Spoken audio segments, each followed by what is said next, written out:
Welcome back, ladies and gentlemen, to another episode of Deep Impact Podcast, YouTube channel edition.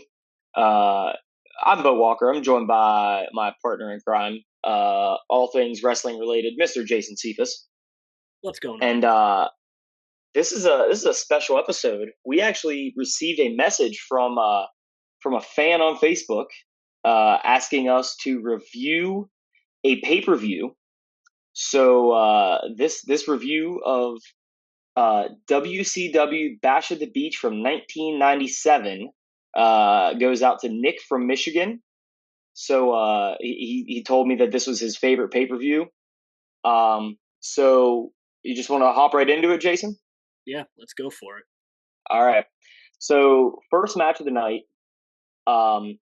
So just a reminder, Jason, what year were you born? 99. Okay, so this pay-per-view was before he was born, and I was 2 when this pay-per-view came out. So I hadn't seen it before. So I've heard of a bunch of these wrestlers, but some of them I had never heard of. Especially the people in this first match. We have Mortis and Wrath. Don't know who their real names were. Did not look that up. Going up against Glacier and Ernest Miller. Now, this was the portion of WCW where, back in the 90s, everything was real gimmicky. You had the Mortal Kombat characters is basically what these people were. Yeah. Mortal Kombat was real hot, Yeah. It was a good tag team match. I mean, it wasn't, in my opinion, it wasn't anything to like write home about. Like, I mean, it was a good tag team match. There was one later on in this pay-per-view that I thought was a lot better. Yeah, for as far as like tag team matches go at that time, because that was still that was still before tag teams were really a thing. Yeah. Yeah. So, I mean, Mortis and Wrath ended up defeating Glacier, Ernest Miller. From what I gathered, Ernest Miller was not a professional wrestler at first. Like he was just an athlete that kind of made the transition. But yeah, I mean, it was a good match. The next match, however, though, it was a really good match in my opinion, and it was Chris Jericho versus Ultimo Dragon. Yeah.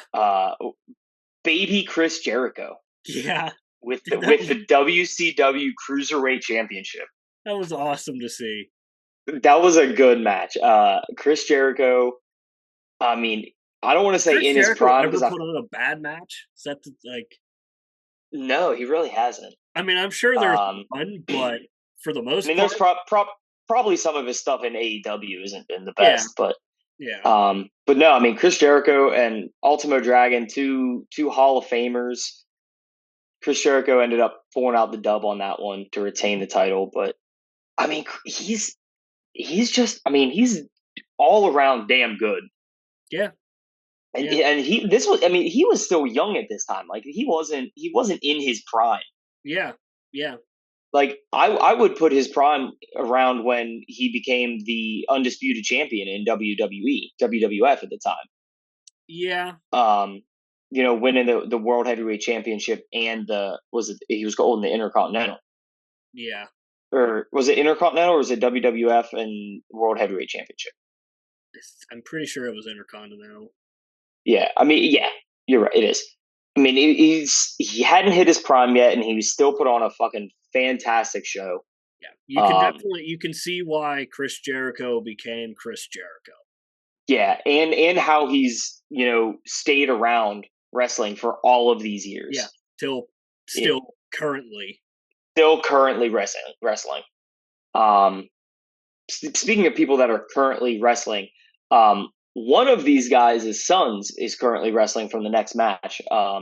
He's Braun Breaker from WWE NXT. Mm-hmm. Surprised he didn't get called up, honestly. When WWE had their draft recently, I'm surprised. Really, I thought he would have came up and he would have been like the next like. So I watched NXT Spring Breaking or Breaking, whatever it was. Yeah. It was like a free pay-per-view. Yeah. And I normally don't watch NXT, but I just decided to flip it on. Just why not? And apparently he just started, like he just turned heel. And Uh, so I guess they're gonna run with that for a little bit because let me tell you, he's pretty fire as a heel yeah, from oh yeah, what I've been able to absolutely. see. Like, Well, look at who his dad was. yeah, Freaking Rick Steiner. yeah. I mean, All right, the dog faced gremlin himself. Um, but yeah, I mean, we had Steiner brothers, Rick and Scott Steiner. By the way, hold up. Can we talk about Scott Steiner's hair in this? Can we talk about Scott Steiner's look? I All know. right. I only remembered Scott Steiner as being, not bald, but bleach blonde hair, Mm, black goatee, yeah, dude, black ponytail. Like the Steiner brothers were nothing to mess with back then. yeah. Like, and this was back when steroids were rampant. I mean, they were jacked. Hmm. Like Scott Steiner's biceps were bigger than me. All right, Pretty much, yeah. like my god. But I mean, they took on not Masahiro Chono, and which I forgot about this guy in the NWO, the Great Muta. Huh. I didn't know I he was forgot that in the NWO. Yeah, I forgot that the Great Muta was part of the NWO. I mean, I Um, shouldn't be surprised because everybody was in the NWO yeah, at one point. exactly. So, I mean, it was a good match. The Steiner brothers showed why they were one of the best tag teams in the world at that time. hmm, Two completely different styles. You had the Japanese yeah, style of yeah. wrestling versus the just powerhouse. I'm gonna beat the living shit out of you and throw you across the ring and do what I want to do with you. Hmm. As the Steiner brothers. Yeah. Um, so we went from the next match was there are a lot of tag team matches on this pay per view, by the way. Actually, one, two, three, four, five out of the 9 matches were tag team matches. This one was a 16 tag team match, 6-man tag team match, lucha style. We had Juventud Guerrero, Hector Garza, Liz Mark. Uh, they took on La Parca, Psychosis, and Villano 4, which we saw Villano 5 in this one as well. It was, if you've never watched like lucha wrestling before, it was all over the place, and that's exactly what lucha wrestling is. Hmm. But I mean, if you look at who these wrestlers were in this match and who their offsprings were, Juventud Guerrera, he's a second generation wrestler or third generation wrestler. His son was in the WWE. Hector Garza, third generation wrestler. His son is Angel Garza. Lismark Jr., I'm pretty sure his son is Angel Garza's tag team partner. Humberto Carrillo. Yes. La Parca, classic. Has got the skull mask on. Psychosis, the fucking horns. Uh, I had no idea who Villano 4 was, to be honest with you. But it was a good match. I mean, it was about like a 10-minute long match. Um, Juventud Guerrera, Hector Garza, and Liz Mark ended up pulling out the win. Um, they actually pinned the wrong dude.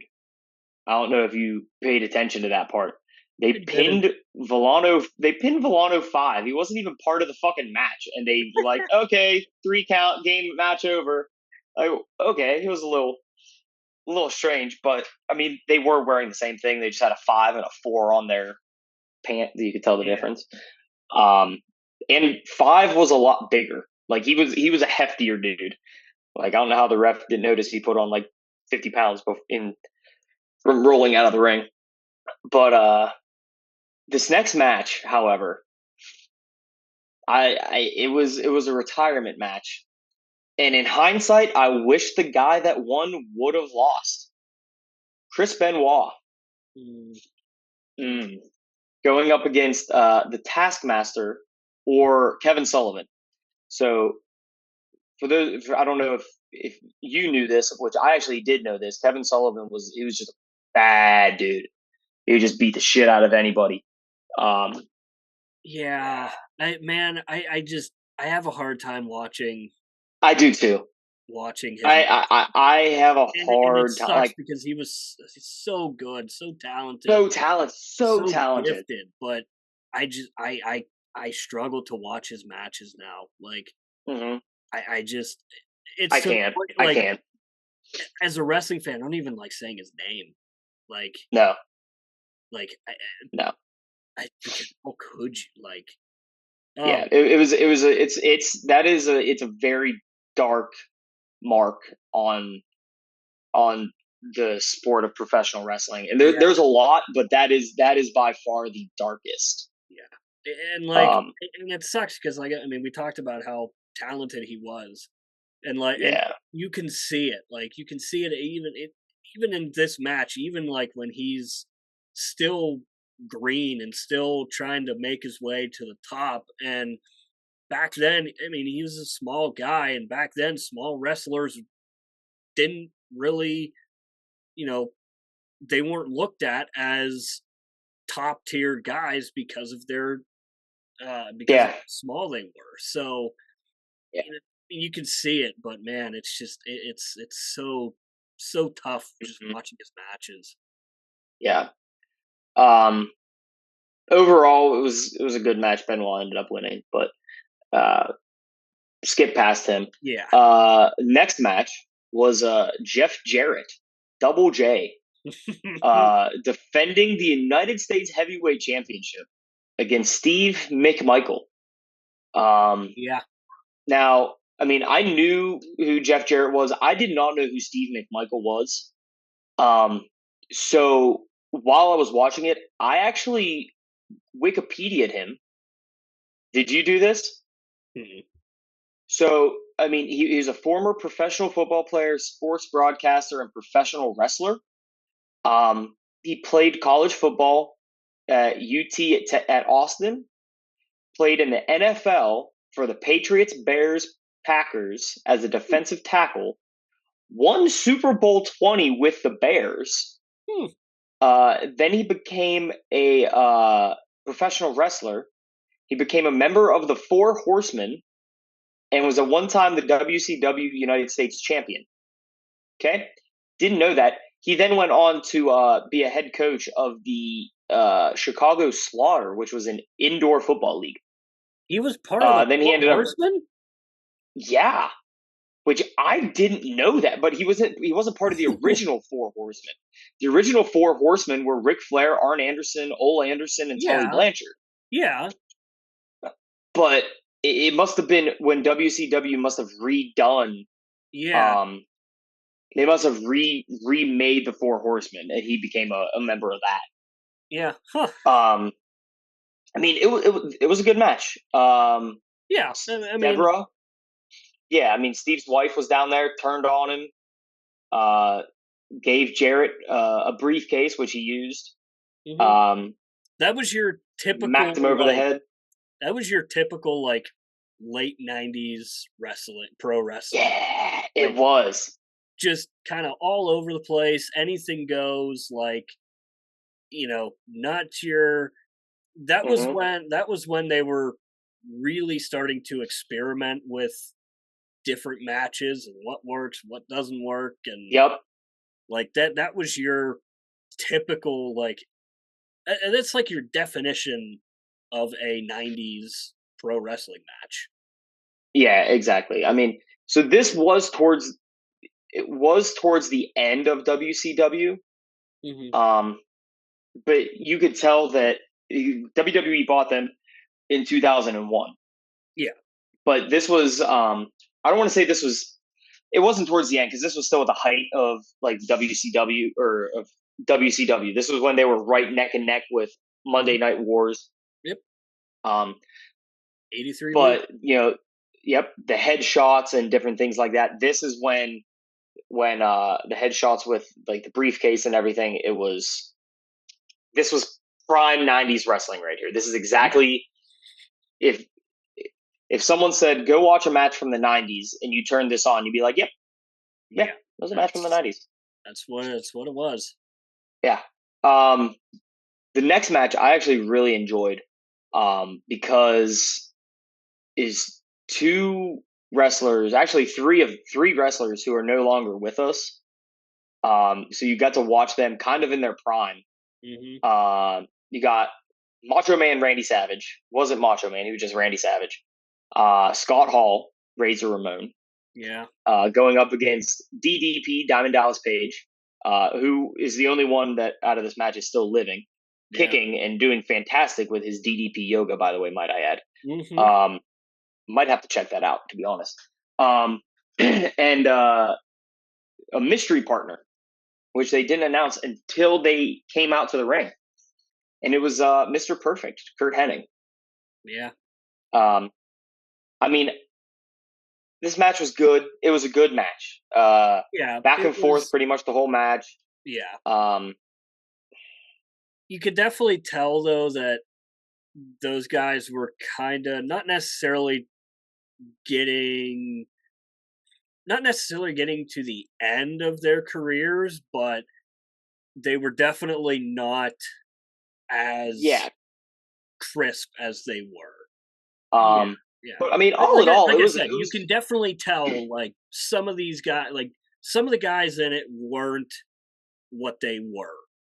Like yeah. you could just tell. Like it wasn't. It's not very noticeable. It's not like it's not night and day, but just little things No, there that you pick up on. Like it was still, but DDP was really good. Like yeah, yeah, DDP was still really good because DDP was still relatively young at this point. So yeah. I mean, this was. I mean, how old is DDP right now? He is 67 years old. He was born in 56. yeah, So he was 41 at this time, right? yeah, Yeah, he was 41. So he was about right in his prime. Um, but yeah, I mean, Henning ended up turning on DDP at the end of the match, hit him in the back of the head, left for the remainder of the match. Um, Hall ended up hitting the outsider's edge. Now, as the razor's edge. Savage hit the elbow, the famous, um, 1, 2, 3. NWO picks up the dub. shocker. Um, yeah. This next match, two Hall of Famers, one who's no longer with us, and one who surprisingly is still kicking. Roddy Piper and Ric Flair. I mean, Of all the Rowdy matches on Roddy. this card, this one was kind of like that. This was the one that I was like, man, these two were. I was like, this was really a pay per view match in '97. Yeah. I mean, Roddy Piper. He ended up beating Ric Flair. He made Ric Flair tap out. Love Roddy Piper. Yeah. I mean, saw some interference. Benoit and McMichael tried to come in and do some stuff. They both got ejected. Yeah. And without knowing, I didn't know the backstory before that, so I was a little confused on why they were trying to interfere. But I mean, Roddy Piper, Ric Flair, it was a classic match. Yeah. Went about 14 minutes long. Two of the best of all time. I mean, Yeah. if not Ric Flair, the greatest of all time. I don't think so. But Yeah. Yeah. He's definitely I would put him in. He's up there, top 10, obviously. oh yeah, for sure. Yeah. Let's do this last match and then give me your. I want to hear your top 5 best wrestlers of all time. Okay. The last match.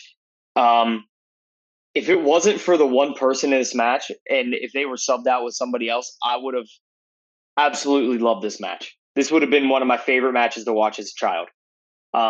Lex Luger and the Giant, aka the Big Show, Paul White, going up against NWO members, Hollywood Hulk Hogan. All right, 3 of the best in ring to ever do it, and then Dennis Rodman. I mean, hey, in their defense, we've got Logan Paul and Bad Bunny in matches now. So we do, but Jason, they're good. Yeah, I know. They're good. I mean, and you also got to think this was right in the middle of the fucking 1997 season. Yeah. Like, yeah, it was. Like Rodman was competing for an NBA championship during this pay-per-view. You would never see that now. You would never see that. No. There is not a Actually no. This took place after. This was right after the NBA finals. Regardless, but you would never see someone do that now. No. But I mean, the A&E biographies that they do, the one they did about the NWO, really good. Yeah, really yes, fantastic, really good. This was a good match. This was a long, in my opinion. This match was a little too long. Yeah. Yeah. It went about 23 minutes. I could have done maybe 15 minutes. Give me 15 minutes of this. Yeah. I mean, I think I could have sufficed with maybe 20.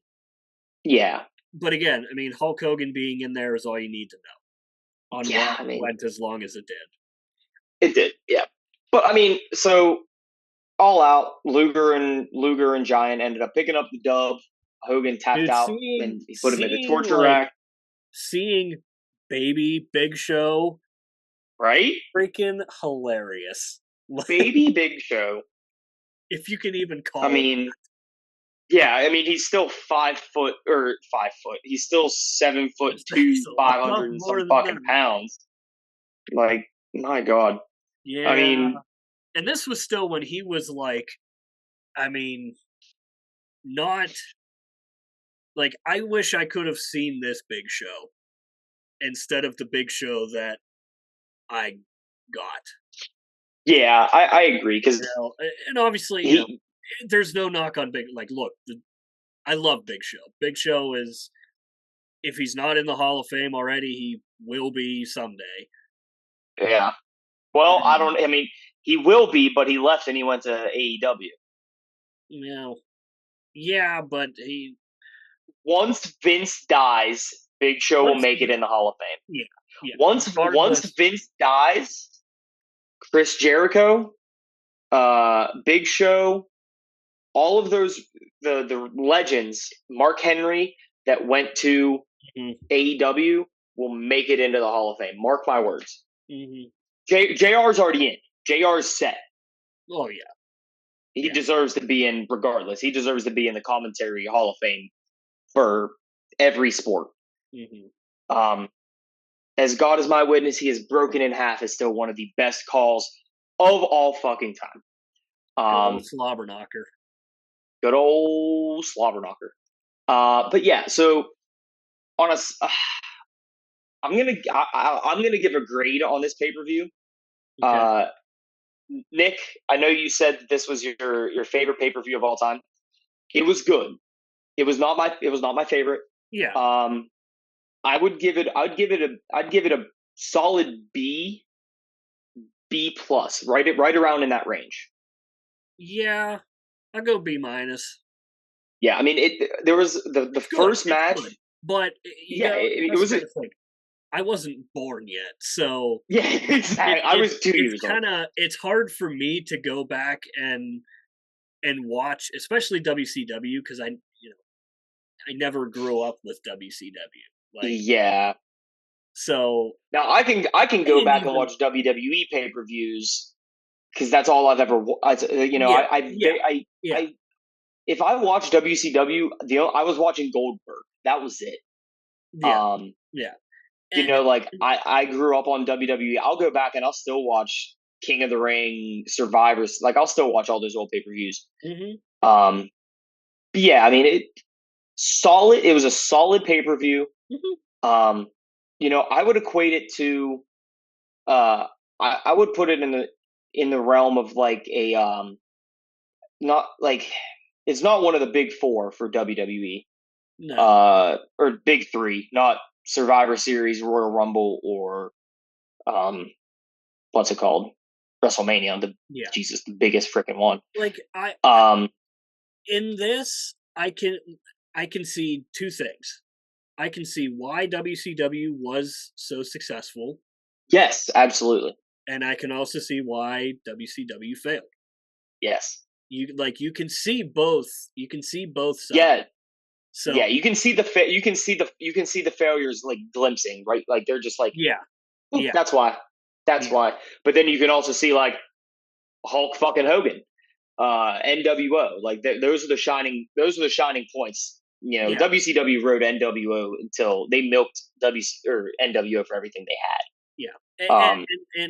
To And be then they tried to fair, revive the NWO in WWE. yeah, Shawn Michaels was a member of the NWO. Like, did you forget? Did you remember that? Because I just saw a clip of that the other day, and I was like, "Son of a bitch!" This dude was a member of everyone. two of the. This dude was a member of the two biggest factions in wrestling history. Yeah, the way that I view the NWO, three guys: Hulk Hogan, Kevin Nash, Scott Hall.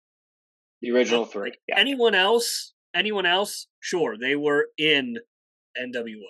But for me, again, Hulk it's Hogan, those three. yeah, Yep. it's those. I agree with you. I agree. Like, You know what?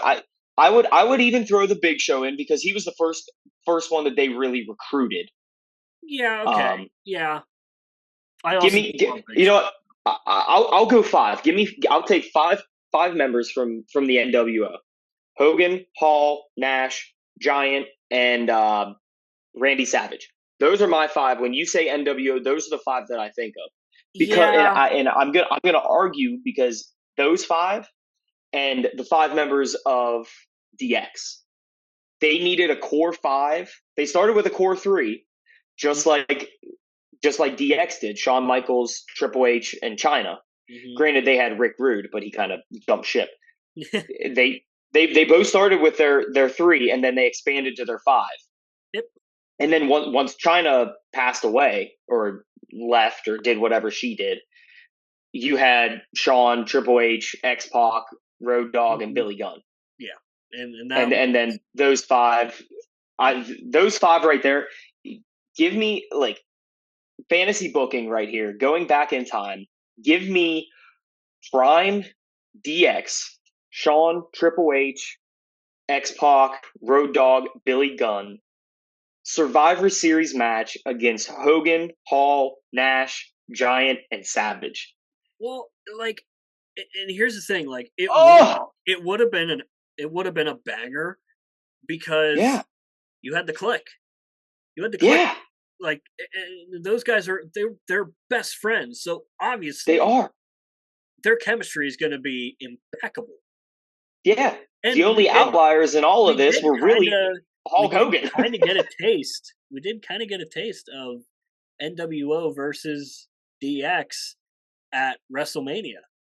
I don't remember what WrestleMania it was, but when Oh, when Triple H took Sting on took Sting, and it was Sting, yeah, and the NWO came out to support Sting, which was yeah, still kind of bizarre to look at, but it made yeah, sense because yeah, because uh, they're WCW guys, and it was like that. That was awesome to see, and the fact that Sting yeah, is still going, like, my God, yeah. He's how fucking old is Sting? I gotta check this out. 60 Let's something. see. He's at least Sting. 60. Now I typed in Sting, and the first one obviously is Well, Sting, the yeah, musician. yeah, He is 64. okay. I mean, I mean, Uh, yeah, he's from Charlotte, North Carolina. He's born in Omaha, Nebraska. Billed from Charlotte, California, and Venice Beach, California. All right, Jason. all right, Let's round out this quick little episode. Give me your top yeah. five wrestlers of all time. Now, am I going favorite or? If you want to do favorite, you can. All right, I'll do favorite. 5. Give Mm-hmm. me 5. Give me Eddie Guerrero. Solid pick. Viva la raza. Solid pick. 4. Oh man, this is tough to like just put on the spot like this. Dang. Sorry, man. Eddie. 4. We'll go Chris Jericho. Why not? All right, Chris Jericho. Specifically, the list, Chris Jericho. Oh, okay. Absolutely. All right. The list. Dude, that is amazing still. The fact that You just made the list. The fact that he made that famous, like, yeah, only Chris Jericho could do that. Very impressive. 3, give me Cena. Yeah. 3 will go Cena. But Thugonomics Cena. Oh, not the OGs? Not regular? Oh, okay. All right. Yeah, Thugonomics Cena. Okay. That one's awesome to me. 2, Stone Cold. Number 1, take a guess, number 1. I mean, it's got to be The Undertaker? Mm-mm. It's not The Rock. You I don't know then. You might not get it. You might not get it. Randy Orton? Randy Orton. Really? Randy Orton. I love Randy Orton. Randy Orton's fucking tough, dude. I love Randy Orton. He's my favorite. Like he's my favorite of all time. Because when I first got into wrestling, that was like when he was the top heel. Oh, was that when he was bald? Yeah, it was like right after that, but yeah. And like bald Randy Orton was a bad mofo. Oh god. Yeah. I love Randy Orton. And like coming in and going into Evolution, like I love Evolution. Evolution's probably my favorite stable of all time, just because it's such a cool concept for faction. Yeah. Like you have the past, you have the present, and you have the future. Like it's such a cool concept, and why it took people so long for that to happen. Beyond me. But Randy Orton's my number 1. 6, 6 is The Undertaker, but not the Dead Man. American Badass. Mm-hmm. Yeah. Mm-hmm. Favorite version of Taker. All right. So I'm gonna go at 5. Childhood favorite, Bret the Hitman Hart. Always loved Bret Hart. All right.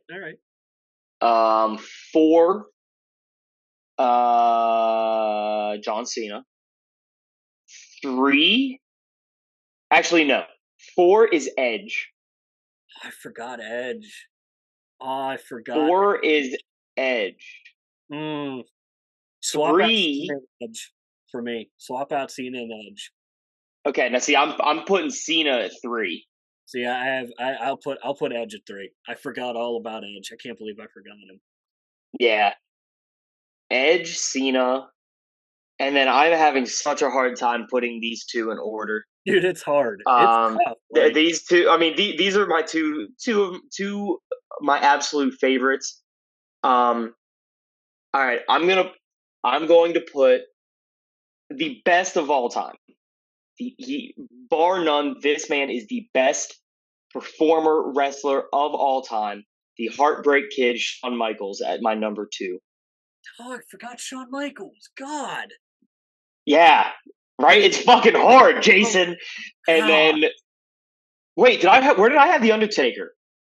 You haven't said Taker yet. Okay, get rid of Bret Hart. Edge's 5, Edge's 5, Cena's 4, Undertaker's 3. Oh my god. Dude, Edge is 5. I told you. Cena is 4.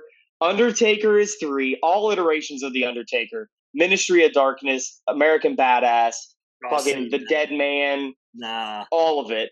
I'll take all of it. Number 2, Heartbreak Kid, Shawn Michaels. And number 1, the GOAT, Stone Cold Steve Austin. You know, I thought you were going to say James Ellsworth. I wish I was next to you, because I would slap the absolute shit out of you. Well, you mean the winner of the 2016 women's Money in the Bank ladder match? No. Endless wonder, baby. Stone Cold Steve Austin, still the leading merchandise sales in the company. I mean, it's just. And here's the thing. Roman Reigns passes him. Yeah, fuck him. Shawn Michaels and Stone Cold, banger matches. All right. Stone Cold and he never wrestled any of the other ones except for the Undertaker. They barely crossed paths. To be honest, they didn't have that many matches, like big time matches. Yeah. But Shawn Michaels and the Undertaker, best matches of all time. Hell in a Cell matches. WrestleMania 25 and 26 are two of the best matches of all time. Yeah. All time. Bar none. This is not a debate. I will fight anybody. Yeah. Cena and Randy Orton might be the best rivalry in all of professional wrestling of all time. No. What do you think is? Stone Cold and Mr. McMahon. Okay, touche. It's the second best. It's the second best rivalry in all of sports. Yeah. Oh yeah. I can settle for second, but it's definitely not the first. Yeah. No, it's not. But yeah, I mean, it was a good pay-per-view, Nick. Yeah. Send us some more. I'll gladly review pay-per-view. I'll watch wrestling till the cows come home. Yeah. Speaking of that, there's a pay-per-view this coming Saturday. Mm-hmm. I will not be home to watch it, Jason. So you got to keep me updated. I will be probably at the Pirates game. I'll probably be at the Pirates game. I might be with you at the Pirates game. So. Oh, okay. Yeah, Maddie's. My father-in-law got tickets for free. So. But yeah, send us some up. Maybe it's the Pirates game this weekend. I don't know. I can't remember. Yeah, there is a pay-per-view. There's a pay-per-views this weekend. Oh, that's right. Yeah, it is. Okay, never mind. It's Saturday night because it's in San Juan, Puerto Rico. Yeah. But yeah, good match. It doesn't. The only match I'm really excited for, honestly, I'm not even really excited for the Cody Rhodes Brock Lesnar match. I'm excited for the Bad Bunny Damian Priest match. Yeah, what I'm not looking forward to? Omos and Seth Rollins because no. Why? It's no. Real quick, before we sign off, you guys know where you can find us. We said it in the last episode. You'll see it. We'll put them in the link here. Before we sign off, I know that there's a very good chance that they'll never see it, but congratulations to Carmella and Corey Graves. Yeah. Listen, that is absolutely amazing. Mm-hmm. I do not know either of them personally. They do not know me. They don't even know that I exist. I'm incredibly happy for those two. Everything that they've gone through, and the video that she posted of her telling her stepkids that she's pregnant absolutely melted my heart. Like I sat here and I cried. I texted Jason. I sent him the video. I was like, I'm fucking bawling right now. But yeah, no, that is incredibly awesome. Incredibly happy for them. Might see him at the game on Saturday. He's gonna be in Puerto Rico. Never mind. He's gonna be there. She won't be because she's pregnant. But yeah, so congratulations. Yes. We'll see you guys same time, same place next week. Find us Deep Impact Podcast.